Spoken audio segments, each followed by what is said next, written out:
Alamin ang pinakabagong mga kaganapan sa Far East Broadcasting Company Philippines sa pagpapahayag ng mabuting balita ni Hesukristo sa pamamagitan ng radyo, internet at iba pang makabuluhang gawa.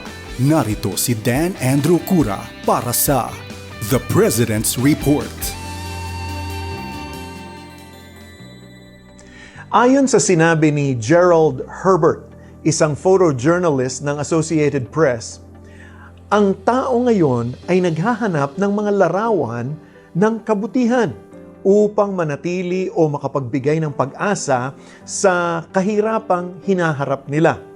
Ang sukat ng ating trabaho bilang mga journalists ay hindi lamang upang makilala tayo ng ating mga katrabaho, ngunit bigyang kahalagahan ang gawain natin upang mahipo ang mga puso ng ating mga mambabasa. Bilang mga manggagawa dito sa FEBC, sinisikap natin na magbigay ng balanseng pagbabalita ng mga pangyayari sa ating bansa. Kahit minsan ito ay nagdudulot ng kahinaan ng ating kalooban. Ngunit nagpapakita rin naman tayo ng iba't ibang mga larawan upang hikayatin ang puso ng ating mga tagapakinig na manalig sa isang buhay na Diyos. Ako po ang inyong kaibigan, si Dan Andrew, at inaanyayahan ko po kayong lahat sa ating pagbabahagi kung paano tayo ginagamit ng Panginoon upang magbigay ng pag-asa sa mga pusong humaharap sa mga iba't ibang mga pagsubok. Dito po sa ating palatuntunang The President's Report. Noong ika-17 ng Hulyo ay naiulat po natin kung paanong nag-umpisa ang Portable Missionary Radio Ministry ng FEBC at kung paano ito ginagamit ng Panginoon para sa ating mga kababayan. Ito ay ating pinamimigay sa mga taong nangangailangan ng pag-asa at kalinga dahil sila ay nasa ospital, sa mga lugar na mahirap abutin o sa mga taong may pangangailangan. Ang tawag namin sa proyekteng ito ay Handog Radio. Sigurado ko yan, alam nyo na. Kung saan ating pinapamahagi ang libreng mga portable missionary radios. Nang dahil sa kasagsagan ng pandemyang ito, ay pansamantalang nahinto po ito. Ngunit ako po'y nagagalak na ibalita sa inyo na nag-umpisa muli ang Handog Radio noong Martes, Agosto 9 sa San Isidro Hospital sa Angono, Rizal. Siyempre, malaki pong pag-iingat pa rin ang ating ginagawa dahil alam po nating nandiyan pa rin ang COVID-19. Ito ay sa pangunguna po ng isa sa mga ating supporters ng FEBC na si Dr. Dorothy Del Pozo at ng kanyang kapatid na si Dr. Ferdinand Marcelino na dahil naintindihan niya ang kapangyarihan ng salita ng Diyos na pag napakinggan ito sa radyo. Sa kanyang pananaw, ang pakikinig ng mga programa ng FEBC ay nagbibigay ng lakas sa mga tao hindi lamang pampisikal kung hindi gayon din para sa spiritual na pangangailangan. Pakinggan po natin si Doc Oti kung paano po namin siyang tinatawag. Malaki po yung maibibigay natin sa kanilang healing through spiritually and also with the support of the prayer ministry ng FEBC. Dahil we are going through the pandemic, malaki yung tulong ng comfort na binibigay through God's Word sa mga pasyente.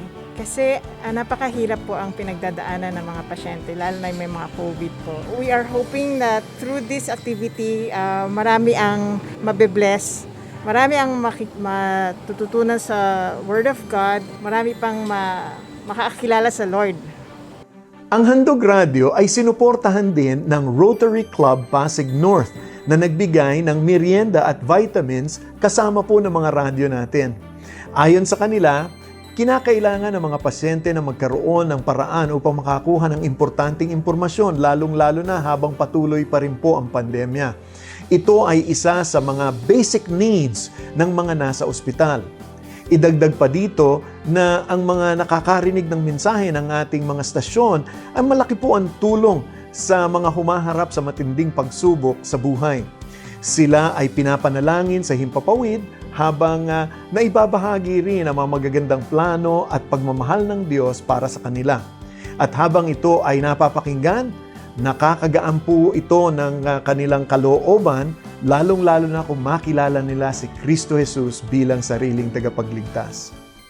Sabi po sa Roma, Kabanatang 10, Talatang 17, kaya't ang pananampalataya ay bunga ng pakikinig at ang pakikinig naman ay bunga ng pangangaral tungkol kay Kristo.